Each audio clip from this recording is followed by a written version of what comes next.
Hi, everybody. I am going to talk about the universal law number 7 today, which is the law of attraction. And basically, I see it as a culmination of the first 6 laws and kind of leads us into, the last of the laws, 8, 9, 10, 11, and 12. So I have got quite some notes here. So what we're going to do, let's talk about what we've already gone over at this point. So law number 1, the law of divine oneness. Everything is connected. What we think, say, do, and believe will have a corresponding effect on others and the universe around us.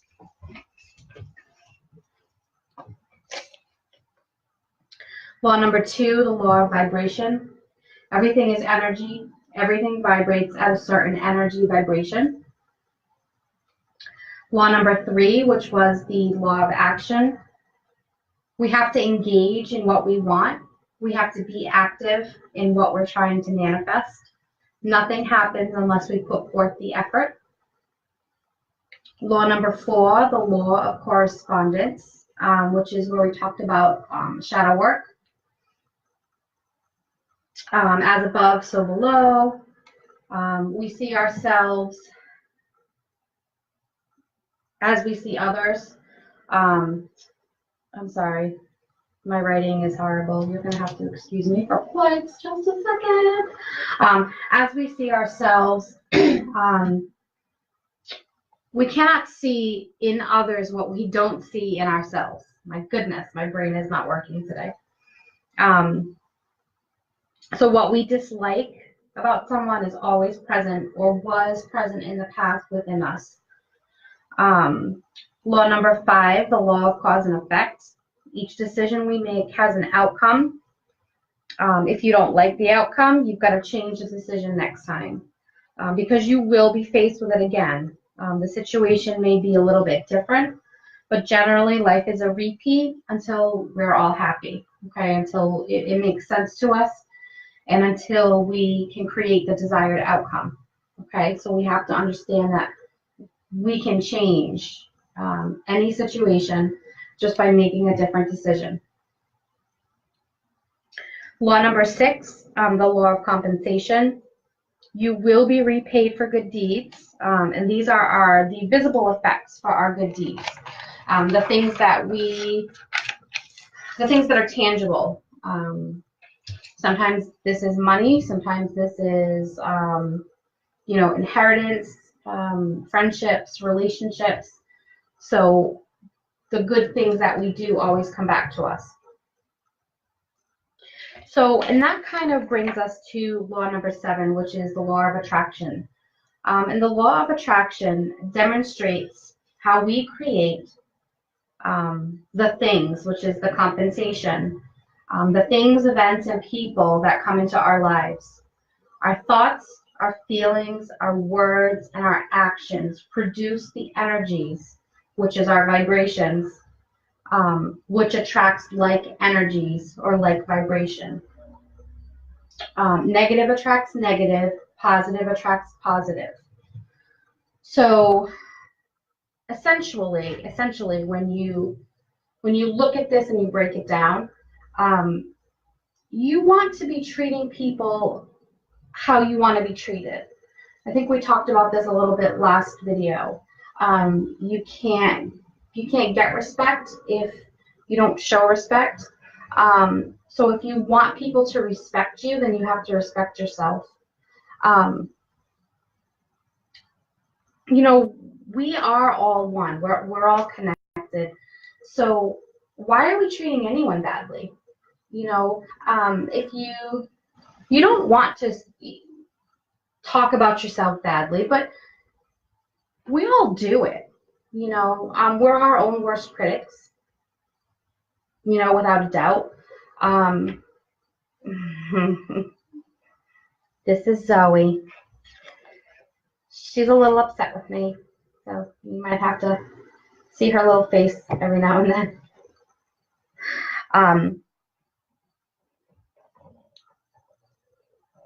So why are we treating anyone badly? We don't want to treat people how we don't want to be treated. It's kind of like the golden rule, you know, the Wiccan read as well. You know, it's all the same. You know, do unto others as you'll have someone do unto you.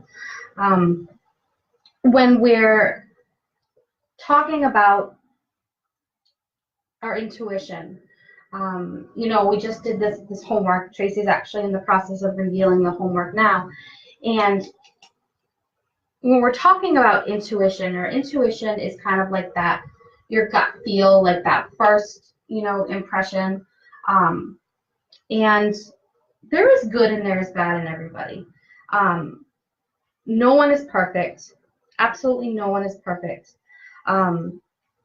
Sometimes we really have to look deeper into somebody. You know, we have to ask questions if we're unsure about something. If you look deeper and you see the truth of the soul, see where they're coming from, who are they, what limitations do they have, and are they at fault? Because sometimes people are the direct result of other people's causes. So sometimes someone's life may just be the direct cause of not growing up without enough food to eat, or without the money to pay for a college education. So sometimes the situations that you see for people are not always their fault. They're just the direct result of something that someone did for them. So are you able to see where people are coming from? If they are at fault, you know, if you're looking at a situation where someone's choices have directly related to, you know, their circumstances are the direct cause of their own choices, what limitations did they have in making those choices? If they're at fault, did they need that to make that step forward? Or will they need that to move forward? You know, sometimes we're given situations or we're given circumstances and we make bad decisions because we've chosen to do that. It brings me to a situation that happened a few years ago where a husband and a wife, I believe this was in California, they had, it was a work shooting, and I remember it because it was a company that worked with people with disabilities, and I remember, like, how could they even possibly think that that was the place to make that stand? And somebody had shared a video, and it was a medium who was connecting with the two souls, the husband and the wife. And I remember there was some controversy about this. When the medium connected with the wife, she relayed that she knew what she was doing and she had contracted to do that, to bring awareness to the reason why gun control was so important. And some people were really upset by that statement. And I 100% believe that even though we as humans don't always make the best choices, there's usually a reason for it. And that can be really hard to digest, because everything that we do, as we've talked about, affects someone else. So it's almost like if you imagine like a bike and the chain on the bike, how each chain has a purpose. And if one of those chains is missing, or if one of those chains breaks, the bike's not going to ride as smoothly. Maybe it kind of kinks up a little bit, And, you know, if you're me and you're not coordinated, if it kinks up, you might fall off the bike because you don't have any balance. So think of it that way. You know, each situation that happens, each negative situation and each positive situation, there's a direct reason for it. And I hate to use the term everything happens for a reason, but everything happens for a purpose, for the end game, okay, if that makes sense, okay? So maybe that person made that bad choice and they made that bad decision because they needed to move forward with something, or because they were part of something greater than what we as humans can really see on a day-to-day basis. This is why when I'm working with the law of attraction, I have a hard time with labels. So my human brain understands, my spiritual brain understands that labels, it's just a label and it doesn't matter. But my human brain kind of needs to break it all down, if that makes sense. Because not everybody understands that it doesn't matter. So when you're dealing with people and you're dealing with their emotions, one of the things that I work very, very hard at is not labeling another person's emotion, okay? Because I've had my emotions labeled. I've had my passion labeled as anger when I'm not angry. I'm just very passionate about certain things. I'm a Libra, so everything, you know, I need to see some sort of balance, some sort of fairness.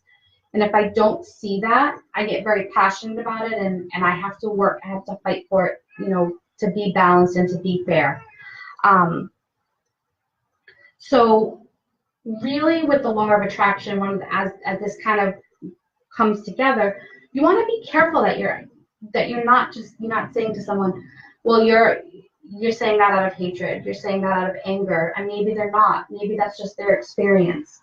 Maybe there's no hatred attached to their statement. Maybe it's just confusion. And I often find when we label another person's emotion, we're only labeling it as far as we can relate. So if you can't relate to something in the way that they are, you're going to name it something different. So always ask those questions.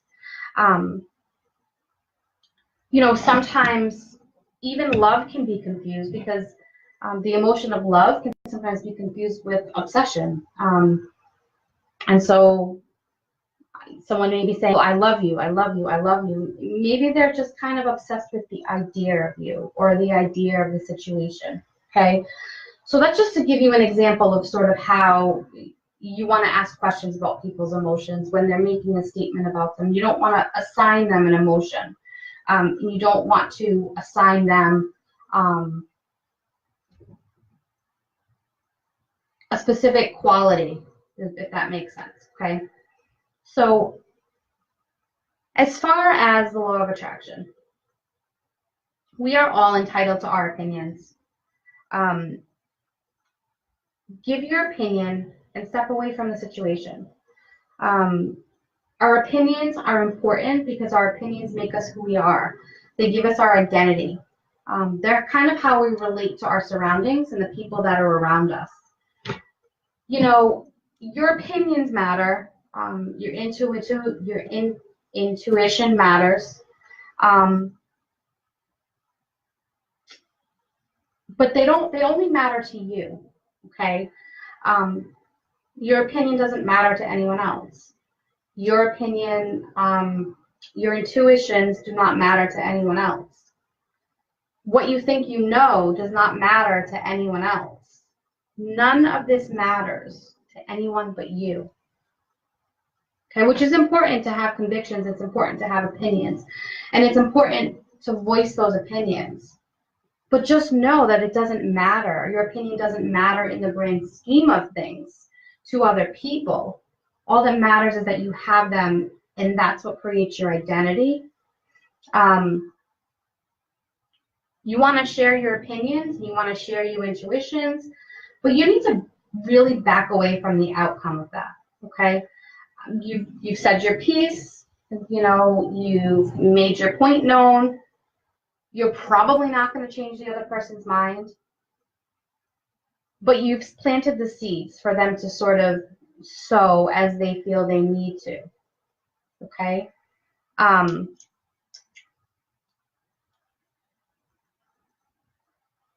When we're trying to help someone and they don't want your help, walk away.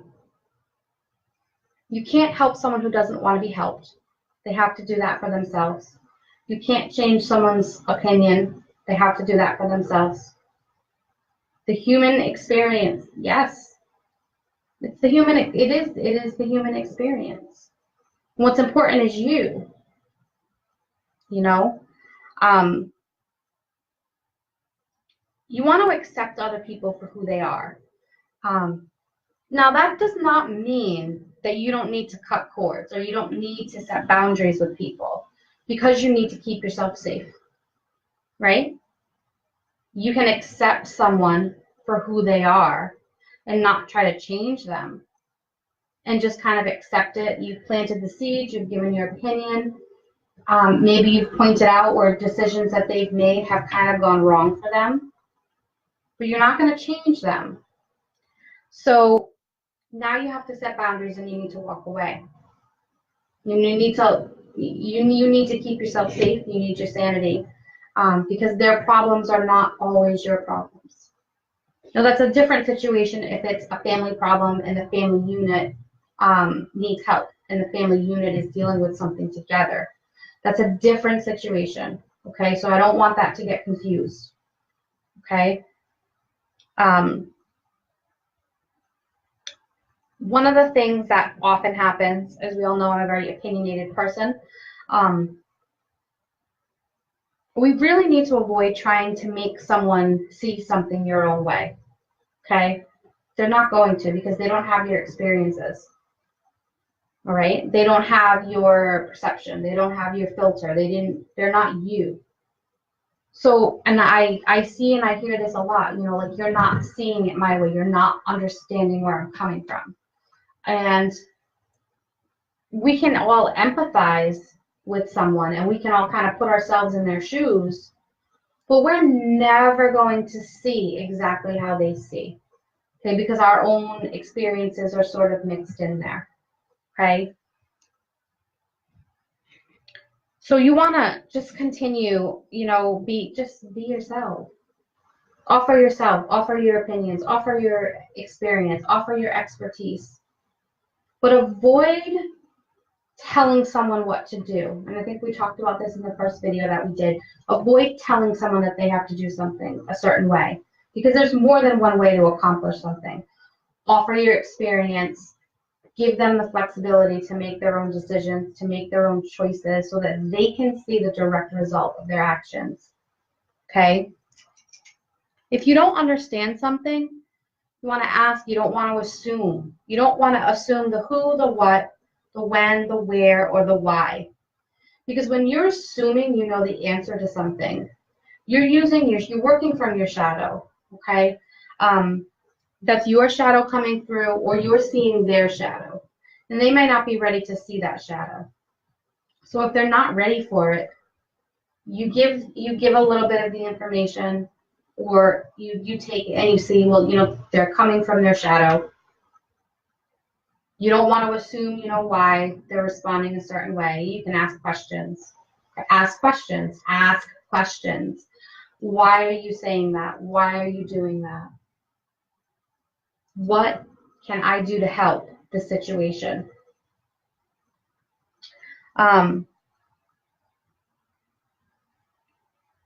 So you absolutely do not want to place your perceptions and your filter on someone else's emotions and actions. Okay? It just doesn't work out. So one thing for me about being a highly empathic person is that I can see past a lot of times the words and past the disguises, and I can see the intent. So it's almost like when someone says something, I know that they mean something else. And for me, I'm a confrontational person, so I'm going to say, well, this is how I feel you're acting. This is why I think you said that. And they may admit to that, and they may not, and it may be completely wrong.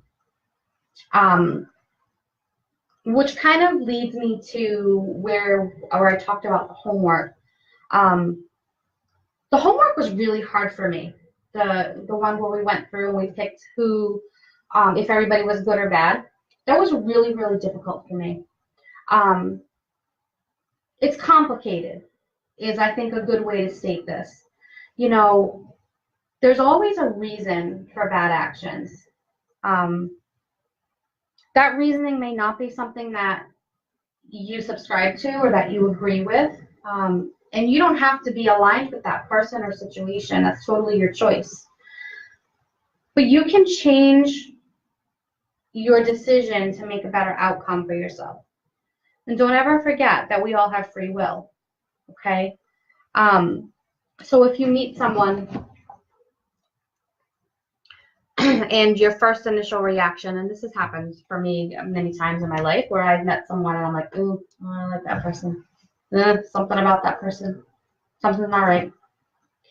And so I think the big thing for me, especially since I'm a Reiki practitioner, is there's always a reason for somebody to be ill. You know, there's a lot of hurt in people, there's a lot of pain in people. So while maybe I don't like someone's actions and I don't like someone's, maybe someone's words or the way that they choose their words, I know that there's a reason for them. Nothing happens by accident, okay? So I really have a hard time wholly disliking someone. It's just very difficult for me because I can always see the good in someone, or someone who appears really good. I can always kind of see, you know, that shadow aspect to it. So it's not easy for me. But one of the things on YouTube that I really love is this guy called JP Sears. He has this. He's actually has really excellent, serious videos about mindfulness as well. But some of his comedic videos, they're actually titled Ultra Spiritual Life. And I think the main thing from that I take away from that is don't take yourself so seriously. Recognize when you're being unreasonable. A lot of times, and I do this a lot at work, I hold people up to these unrealistic expectations. You know, like, why wouldn't you rinse out the blender when you were done with it? Why would you put it in the dishwasher? Maybe someone else is going to need it. Well, that's an unreasonable expectation for me to hold my coworkers to, that if they use the blender, they're going to rinse it out and wash it and put it in the strainer because I would do it. Okay? You cannot hold other people up to your own standards, which they cannot reasonably attain. Okay? Yes, Tony, JP Sears, he's amazing. Incredibly funny and incredibly brilliant. You should definitely watch some of his YouTube videos.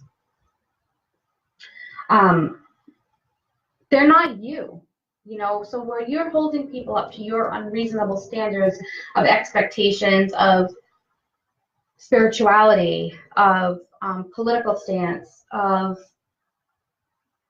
the kind of food that they eat or that they choose not to eat, you're holding someone to completely unreasonable standards, okay?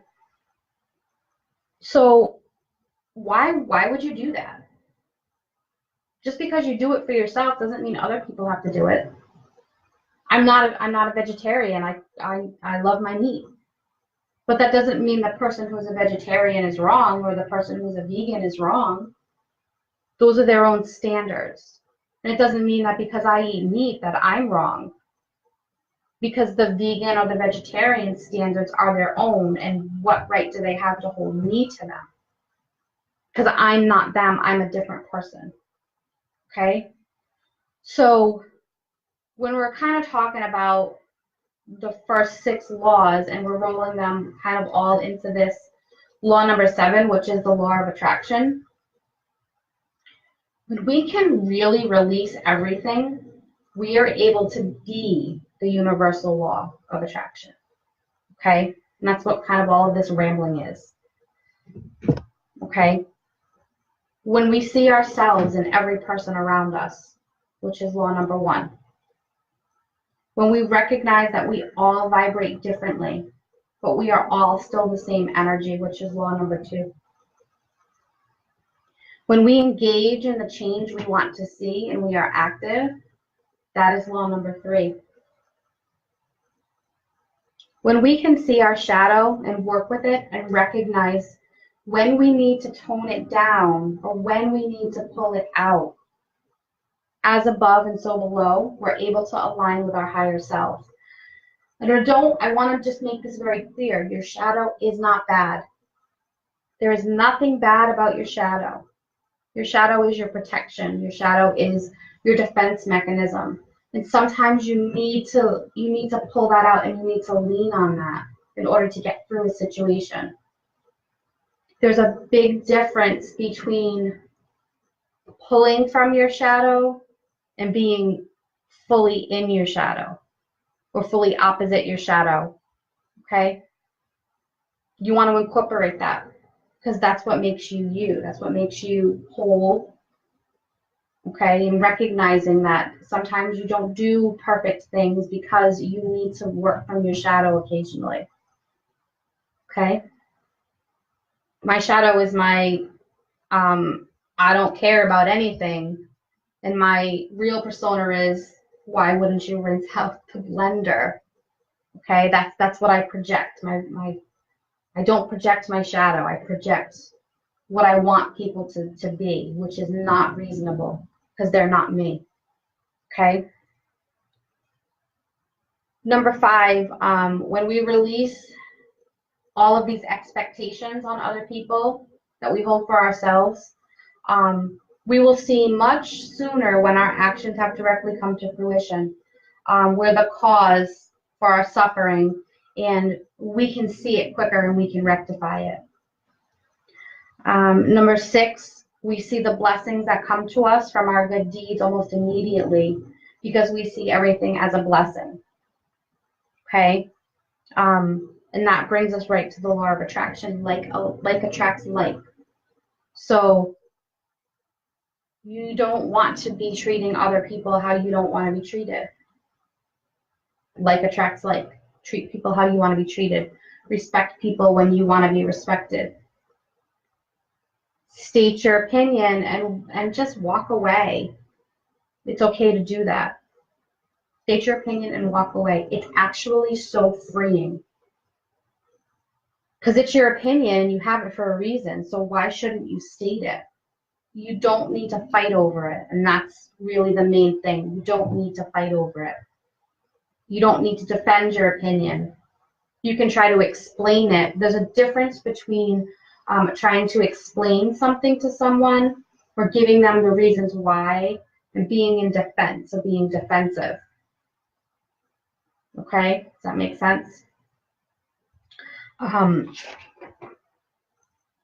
So just treat others how you want to be treated. That's our homework. Don't take anything personally. And just stop holding other people up to our expectations. And that's actually sort of like when we talk about enlightenment, kind of what enlightenment is recognizing that everyone is perfect, just the way that they are. They're exactly where they need to be at this moment in time. When you're in an enlightened state, which I think I've mentioned before, isn't a perpetual state of bliss. It's more just being grounded and recognizing that not everyone is going to do and say and be what we want them to be. We can't make them be that way. You just accept everyone. I'm an atheist. I don't necessarily believe in a God up in the sky, but I respect all other religions. I work with other religions. I mean, I'm sitting here now and I have a Mary of Guadalupe candle and I have Indian tapestries and back here I have angels because, you know, the energy from the universe is beautiful. So just because I don't believe in God doesn't mean that I can't respect all of those other things that encompass this world that we live in. Buddhism, Hinduism, the Nation of Islam, which I know is a tough subject, and I probably shouldn't have even brought it up, but it's actually probably one of the most peaceful religions that there is. You know, so just recognize that there's good and there's bad in everybody, and there's good and there's bad in us, and try not to hold people up to your unreasonable expectations. I know I think I've said that like 6 times, but we're all rather unreasonable with what we expect of other people. And realize that everybody is just doing the best that they can, just like you are. And so just release all of that garbage that you're holding on to. And it's just so freeing, you know? So, if there's any questions, I'm not sure who's here. I see 2 eyeballs. So if you have any questions, go ahead and ask. In the meantime, next week we will be working on, I will talk about law number 8, which is perpetual transmutation of energy.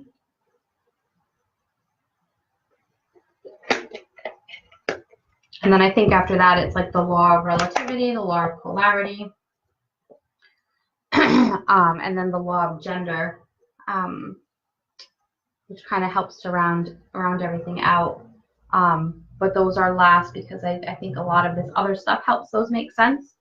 And some of those don't work on their own. You know, none of these laws work on their own.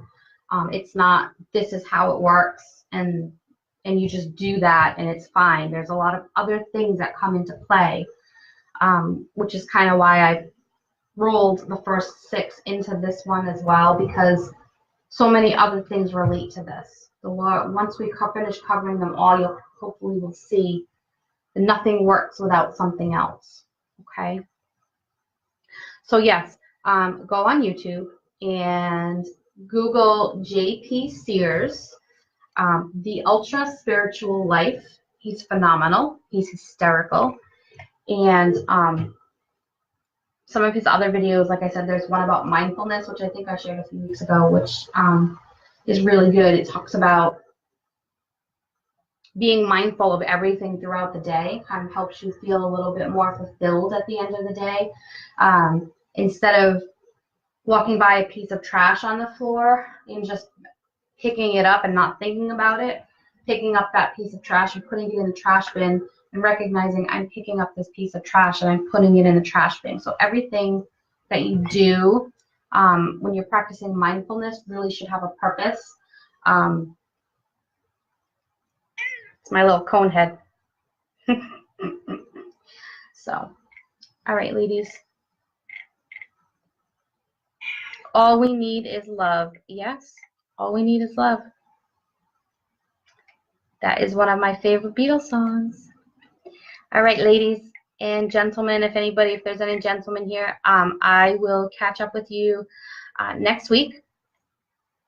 I need to go and see the rest of Tracy's reveal for her homework. And I actually have to go clip my cat's paws because she tore up her face a little bit. So that's my night. I'm going to go do that and take care of her. And I will see you later. Bye, guys.